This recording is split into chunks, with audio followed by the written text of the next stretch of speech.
Ini adalah 5 hal yang masuk ke dalam Google Trends Indonesia diurutkan sesuai dengan jumlah pengunjung. 3 teratas ditempati oleh cewek-cewek yang goyang-goyang di TikTok, 1 di bawahnya ditempati oleh Tarik Sis, Semongko, dan yang terakhir ditempati oleh kasus rasisme. Komnas HAM mencatat, setidaknya ada sekitar 101 kasus mulai dari tahun 2011 hingga 2018 soal rasisme. Mayoritas alias 80 hingga 9% dari orang-orang yang memberikan survei menganggap bahwa mereka tidak pernah melihat kasus rasisme secara langsung. Namun, untuk orang-orang yang pernah melihatnya, sayangnya mereka melihat hal-hal tersebut atau diskriminasi etnis pada tempat-tempat umum, seperti kelurahan, kecamatan, puskesmas, dan lain sebagainya. Kasus rasisme mulai kembali naik setelah salah satu anggota Parpol Hanura yang bernama Natalius Nababan menyandingkan foto dari salah satu ex-Komnas HAM yaitu Natalius Pigai dengan Ambrosius ditahan setelah ditetapkan sebagai tersangka dalam kasus ujaran rasisme yang menghina tokoh HAM Natalius Pigai.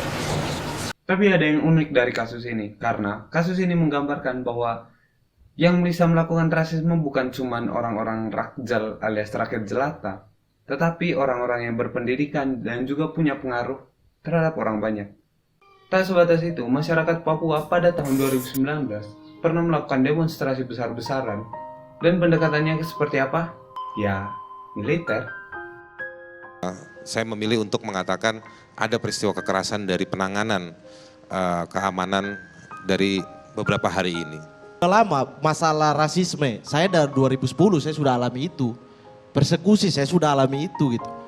Dan ini bukan kasus pertama, ini kasus yang berulang-ulang kali sehingga mahasiswa-mahasiswa ini sudah muak, marah, akhirnya melampiaskan kekecewaannya gitu.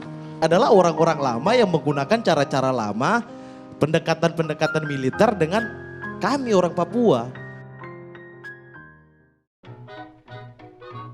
Simpelnya kasus rasisme adalah kasus di mana seseorang mengkategorikan seseorang yang lain berdasarkan ciri-ciri fisik.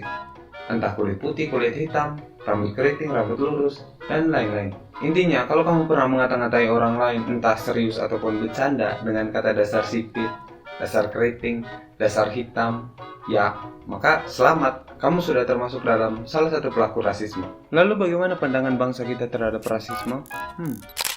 Berdasarkan survei dari Komnas HAM dan Litbang, dapat disimpulkan bahwa rasisme masih menjadi kasus yang sangat sensitif dan sangat hangat. Pasalnya, dari hasil survei yang dilakukan, ada sekitar 14,7% orang yang menggambarkan rasisme dengan kata-kata yang cukup buruk, seperti arogan, benci, dan lain sebagainya. Sedangkan untuk yang menggambarkan dengan frase-frase baik seperti harus dilindungi, harus dicegah, cuma sebesar 3,1%. Itu bahkan 3 kali di bawahnya.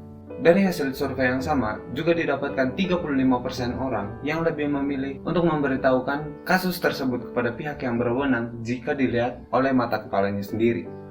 Ada 26% orang yang lebih memilih untuk bersimpati saja dan sisanya tidak memberikan tanggapan. Pada dasarnya, kasus rasisme memang sudah bertentangan dengan Bhinneka Tunggal Ika. Kalau emang lu peduli sama Indonesia, lu fokus pada bagaimana caranya Indonesia ini punya manfaat dan baik untuk semua. Ketimbang menghardik, memaki, menghina, ngasih label sama orang yang lu anggap gak cinta negeri ini. Jadi saya mengajak untuk kita semua untuk berhenti memilah saya lebih baik, mereka lebih buruk, saya lebih ganteng, mereka lebih jelek, saya lebih putih, mereka lebih hitam, dan lain-lain. Jika dipelihara terus ya negara bisa hancur. Tujuan kita bisa berbeda, ideologi kita bisa berbeda, dan tidak ada alasan lagi untuk kita bertahan sebagai suatu negara yang sama. Lalu, bagaimana jika kita pecah suatu hari nanti? Hidup dalam perbedaan itu bukan cuma perbedaan suku, kulit, agama, ras, udah gak gitu. Cara pandang, berbeda penilaian. Bisa gak lu terima yang kayak gitu-gitu? Dan mari kita tinggalkan budaya kuno selama masa penjajahan ini. Ini menunjukkan kebesaran hati kita bersama untuk saling menghormati, untuk saling menghargai.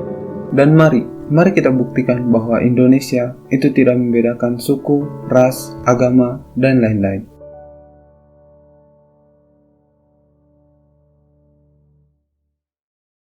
Oh iya, ngomong-ngomong, kalau dilihat secara statistik, memang kasus rasisme sangat-sangat sedikit. Selama 7 tahun, hanya terkumpul 101 kasus. Atau memang kita yang tidak sadar ya bahwa itu rasis?